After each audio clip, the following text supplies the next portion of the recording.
This episode is brought to you by the Pixel Depot Spring Store. This store is your source for Pixel Depot themed items, including apparel and other merchandise. These shirts I've been wearing in my videos for a while now are great examples of the items that are available. Apparel items come in different styles, colors, and a wide range of different sizes, so you're sure to find something that suits you.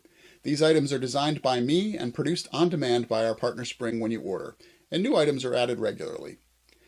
These shirts and other items are a great way to support the channel, so I hope you'll check them out. The link is included in the description below. And now, to the main video. Hi everybody, I'm Joe Parker of the Pixel Depot. Welcome back to my series on building a small layout I'm calling the Grunge. In this episode, we're going to continue building out our Kitbash structure for American Can. When we left off last time, we had made our plan, had all of our walls cut, and had figured out how to handle the corners and the foundation.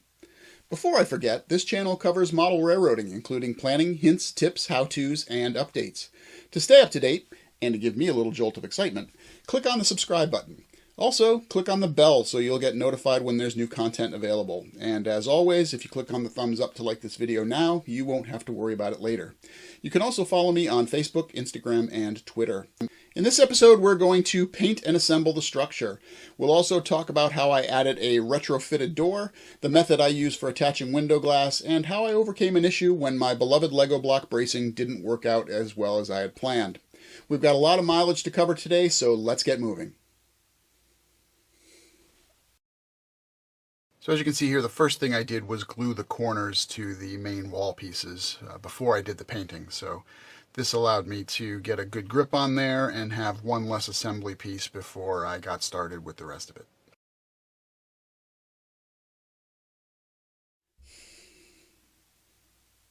Before doing any painting, I made sure to wash all the parts in warm soapy water.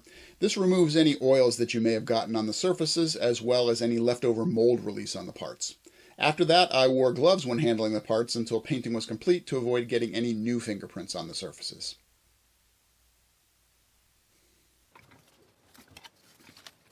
To ensure good gluing, I'm going to take some paint off of these. They've all got ridges on them, both the windows and the doors.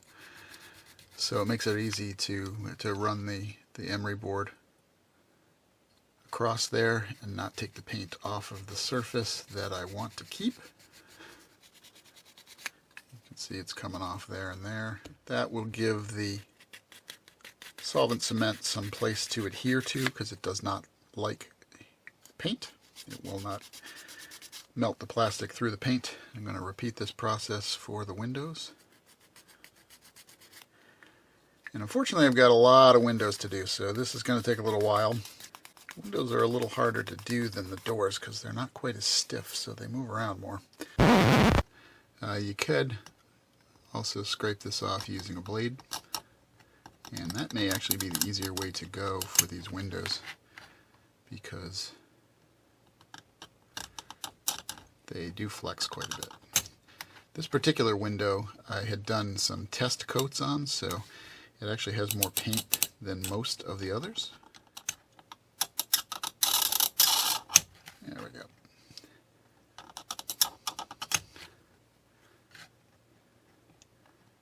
Like I said, got a lot of windows to do.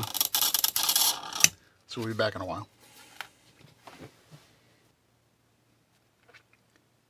There's a wall that's set back from the edge of the building, which is supposed to represent the solid wall where the deliveries are made. And I decided that I wanted to have it look like it is the regular victim of graffiti. And this is set in the 70s and 80s, so there's not nearly as much graffiti then as there is now, especially on rolling stock and so on. But that's the look that I went for, as if they decided to cover it up. There's also a couple of decals of graffiti that I plan to put on there, and I should do that before I actually get to the point of assembly. But I am going to put the doors in right now, so that that part of it at least is finished.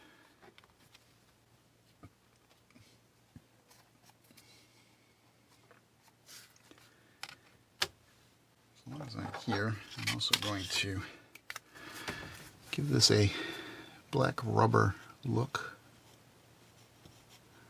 All I'm using here is a marker.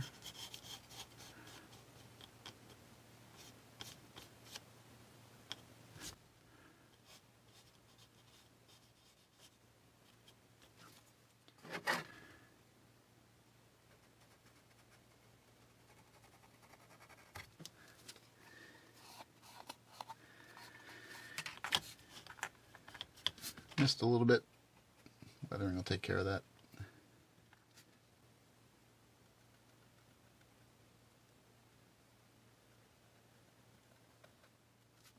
So I'm a big fan of the band Genesis, so I decided to do some graffiti that would reflect my my fandom. For those of you that don't know what Rail is, I will leave it to you to figure it out. Do some experimentation. Genesis is good stuff. That should be ready to go now. I don't want to go too much on the graffiti. I don't want it to look overdone, and we'll leave it at that. Okay, so now that I have cleaned the paint off of all the windows, I have a stack of windows and doors here that are ready for gluing.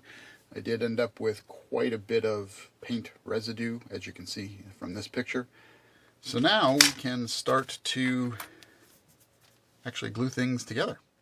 Per the instructions, the windows and the backs of these go first. So that's where we'll start.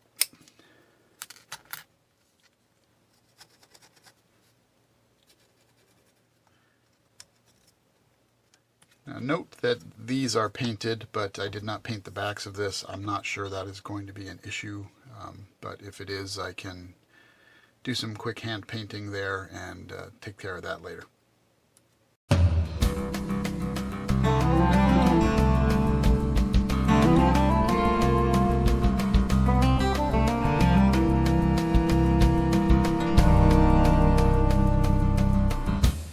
Alright, so we will let that set a little bit. You can see here there's some paint smudging, and that's because on some of these both sides of the windows are painted because I mistakenly painted the back side while I was painting. Most of them are not like that, however, so we can set that aside. I think that will look pretty nice.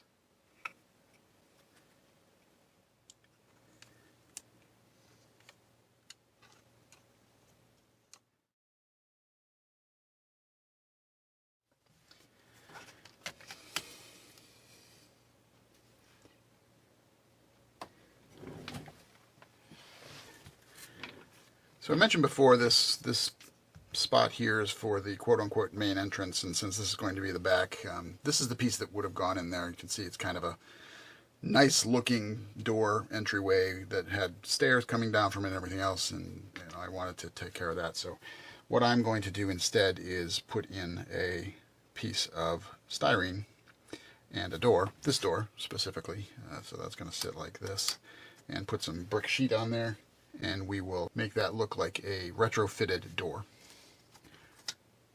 So I've already cut that piece to size. It's this piece here. And you can see here that I've put in some bracing on the back. Now what I forgot to do is take off the tape. Same thing on this side.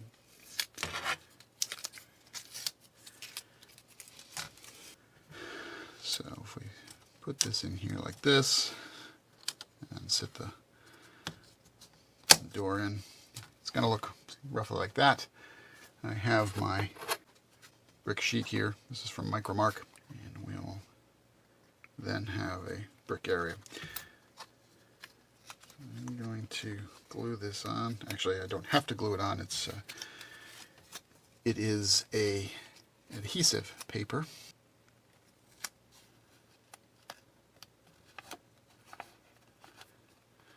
This is also embossed. It has a brick feel to it.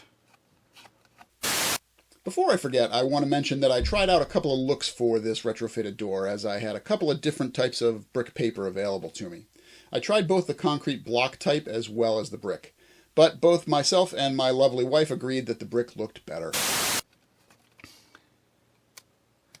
So now I can trim out the remainder.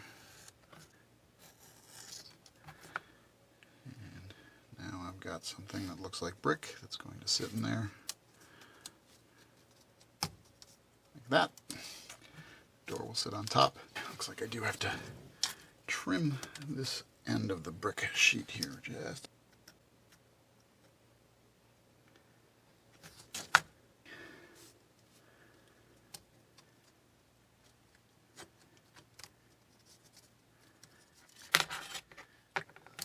Glue that in place.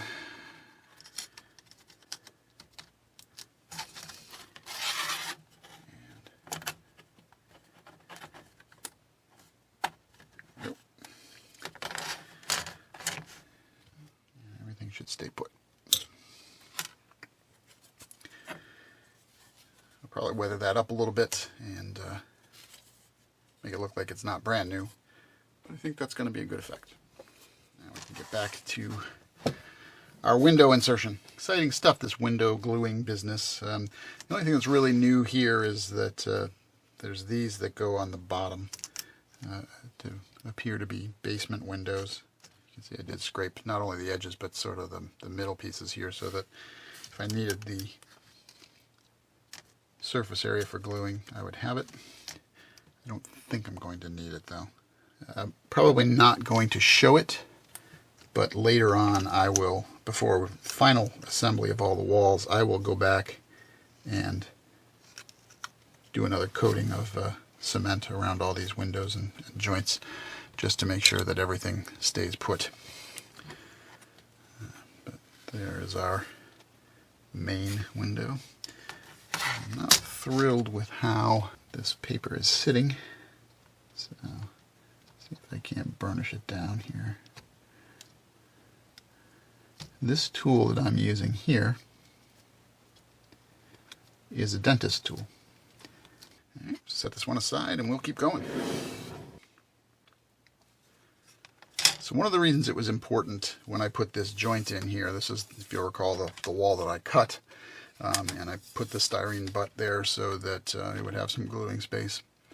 The reason for that is now when I lay these windows in, there's a nice gluing surface there, and it should act almost as if the original wall was there. I won't have to worry about doing any modifications to the windows themselves.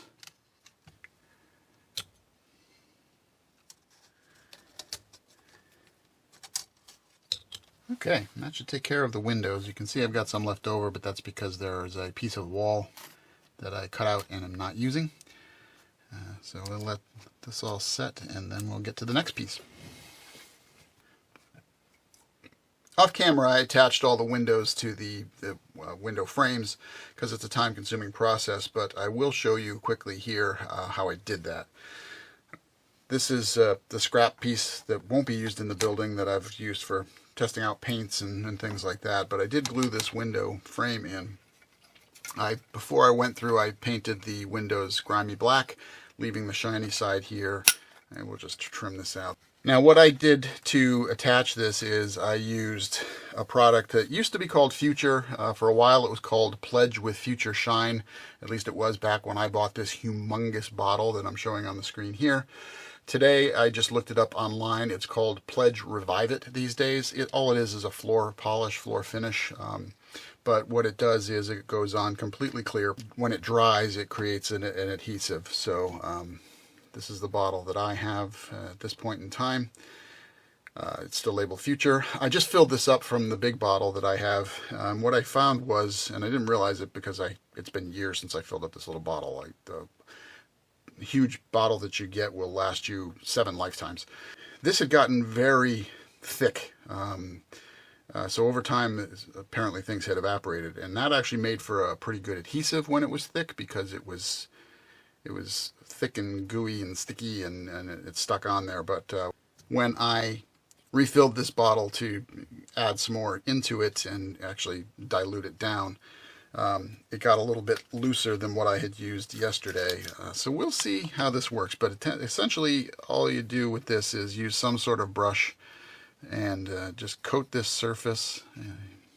It's a little bubbly right now because I shook it up, but I'm just going to coat this on. You should basically just cover the surface here. Stick it on there. sometimes useful to put on weight so that, you know, as it dries, it has something to stick to. When it dries, it looks like this. There are some minor streaks here, but normally there wouldn't be streaks. That's the nice thing about this, is you coat it on there, and because it's a polish or a wax, it basically puts a nice shiny surface on that window. Streaked a little bit because it was so thick before. With the change in viscosity, that should make sure that there are no streaks when it dries.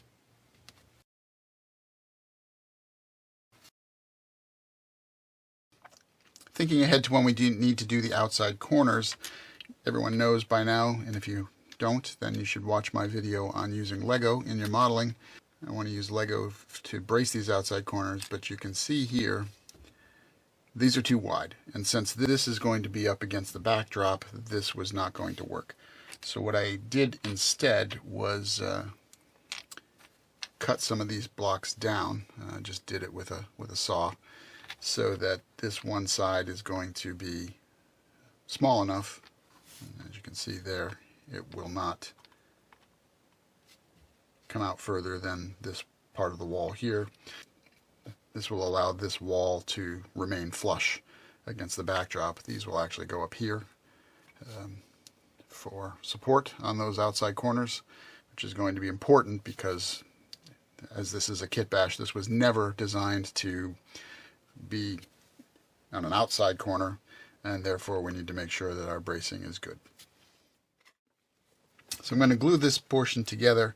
Since this foundation piece is painted, my preferred method of using plastic cement will not work there, so I'm going to use CA, and we will, if I glued the right side of the piece, so I'll have to be careful not to stick my fingers in that. That is the back.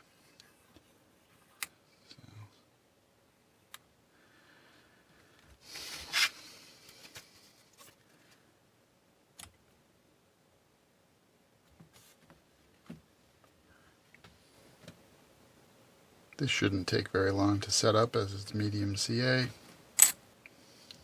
Or not. I dislike CA. I think it's messy. I tend to get things stuck where they shouldn't be, and I will go to great lengths not to use it. Some people swear by it. Not my favorite material. But that should stay put. But having done that, and determining that that's a pain in the butt, I am going to remove the paint from this surface here so that it's a little easier to glue. See, that was just a matter of a quick swipe with the back side of an X-Acto blade. Takes that layer of paint right off. Not so well, but that'll give the back something to adhere to as well.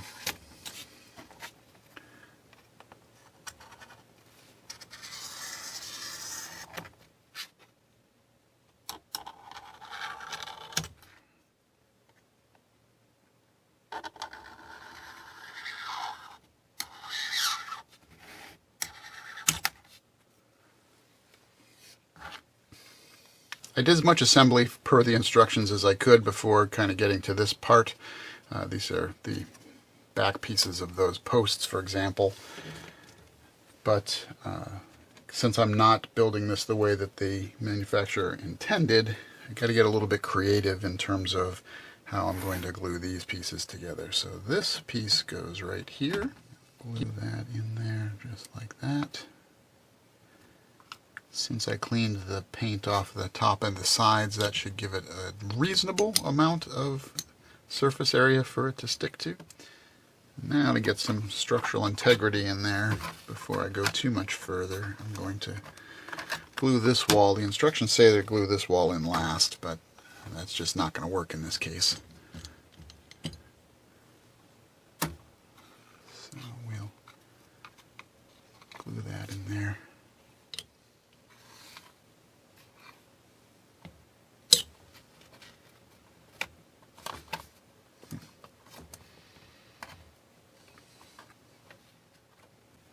At least get us to the point where this will stand on its own.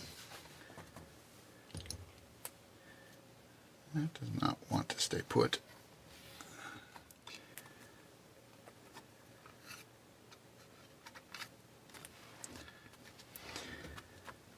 Alright. Got our first wall up. Repeat that process with this wall over here. Should be a little easier since there's actually something to hang on to now.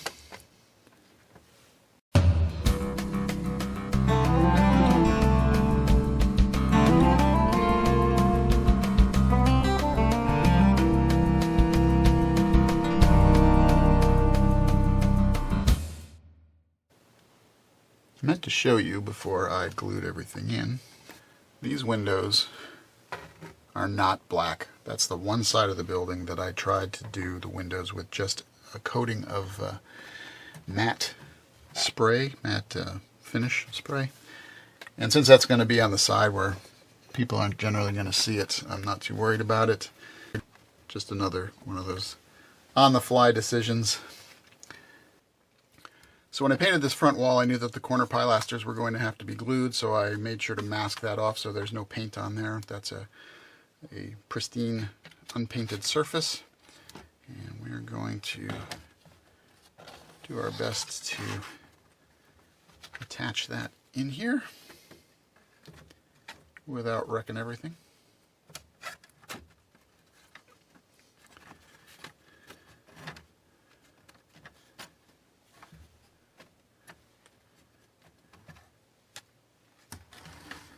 That went in rather nicely. Better than I expected, actually. Same thing on this side.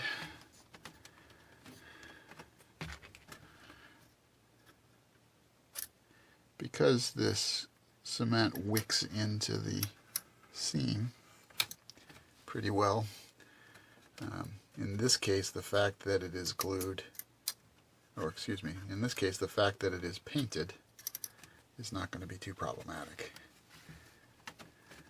That is assuming I can get it to stick at all.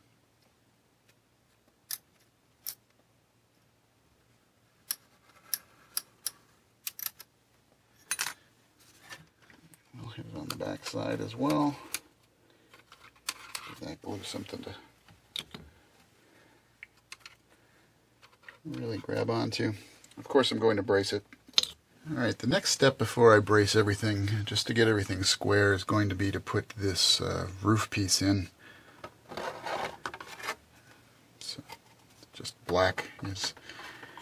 I'm so forgetful when it comes to things that the grimy black note there is to remind me not to paint it the concrete color because it was on the same sprue as a lot of the concrete pieces. Anyway, this is how this goes in here. Actually, it doesn't. It needs to go under this particular lip. There we go. Now we got it. This bottom corner down here does not want to stay. So just making sure that from the underside it's staying attached as well. A little bit of gravity in the corners, just wants to pull it down. Just hold that in place for a minute and this should grab.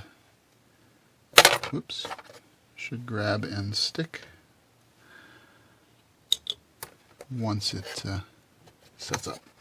Since the windows are black, I'm probably not going to put in any interior on this one. So I'm not worried about the placement of these particularly.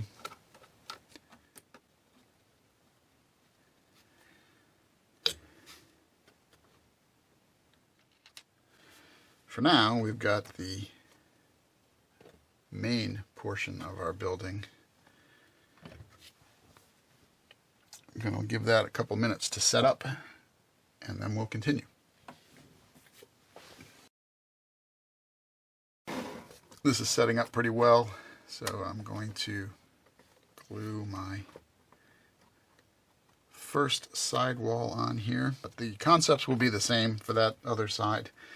So I'll just go ahead and do that and not worry about it. So I've got the pieces that I trimmed down on the saw. That's not the right one. I had to do them opposite because of the need to do it on each side. Here we go. Many tries later. My Lego blocks are failing me. Okay, never one to let a problem get me too down. I've created some extensions. One of the benefits of how well Lego works with plastic solvent cement. So we are going to try this again.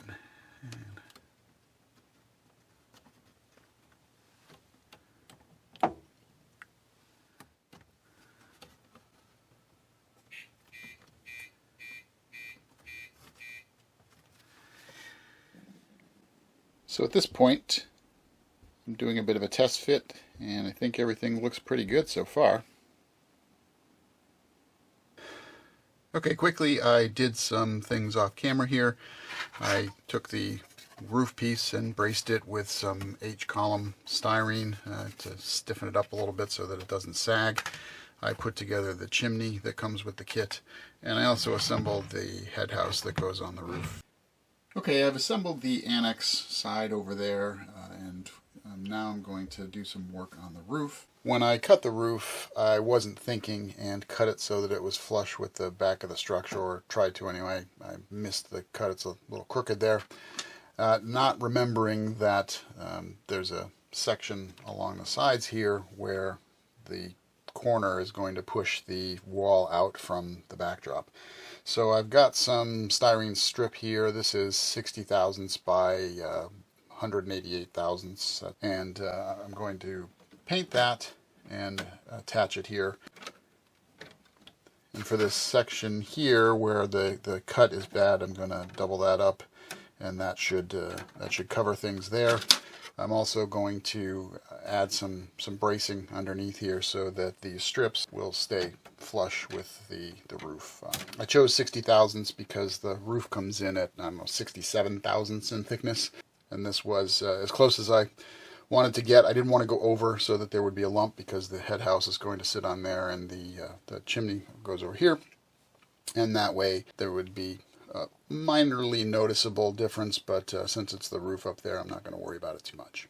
This is a shot of the roof after I've done some surgery. I've added the roof to the head house as well as to the main building. You can see here that small lip that I mentioned to cover up the gap that I had inadvertently put in by cutting the roof a little short. And while it is noticeable, I don't find it to be particularly troublesome, so I'm going to leave that. So this is how the building looks before I do any weathering or detailing. I lie a little bit, I did do a little bit of detailing. This fire nozzle comes with the kit, so I've added that. And I added the stairway with the railing for the personnel door. However, I am going to weather things up a little bit here, give it a little bit of a grimy look.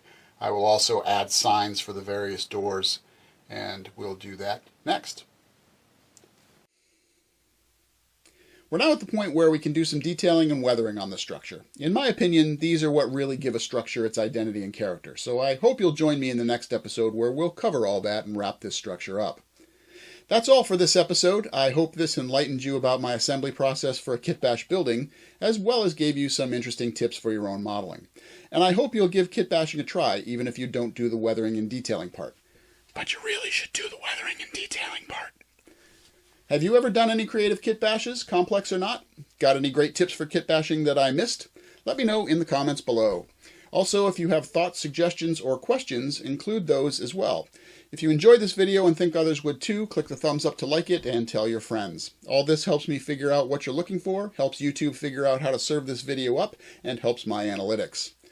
For more great content about model railroading, check out these videos over here. I'm Joe Parker of the Pixel Depot. Thank you so much for watching, and I hope you'll meet me next time in the train room.